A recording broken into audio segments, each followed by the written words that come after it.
Hi കൂട്ടുകാരെ, കടയിൽ നിന്ന് നമ്മൾ പൈസ കൊടുത്ത് മേടിക്കുമ്പോൾ കിട്ടുന്ന അതേ ടേസ്റ്റിലുള്ള പപ്സ് നമുക്ക് വീട്ടിൽ തന്നെ തയ്യാറാക്കാം. നമുക്ക് ആദ്യമേ ഗ്രേവി ഉണ്ടാക്കണം. അതിനുവേണ്ടി ഒരു പാത്രത്തിൽ എണ്ണ ഒഴിച്ചതിന് ശേഷം അതിലേക്ക് സവാള, പച്ചമുളക് എല്ലാം ഇട്ട് മൂപ്പിക്കുക.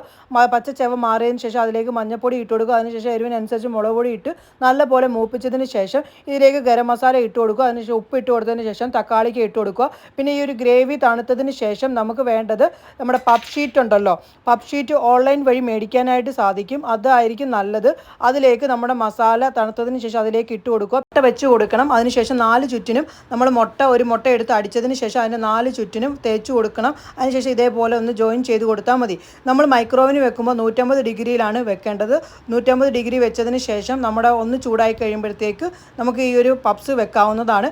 ഒന്ന് ചൂടായി കഴിയുമ്പോഴത്തേക്ക് തിരിച്ചിട്ടതിന് ശേഷം ഒന്നും കൂടി ഒന്ന് ഇതുപോലെ തേച്ച് കൊടുക്കേണ്ടതാണ്. അങ്ങനെ തേച്ച് കൊടുത്തതിന് ശേഷം ലാസ്റ്റ് ബട്ടർ തേച്ചാൽ മതി. നമ്മുടെ പപ്സ് അങ്ങനെ റെഡി ആയിട്ടുണ്ട്.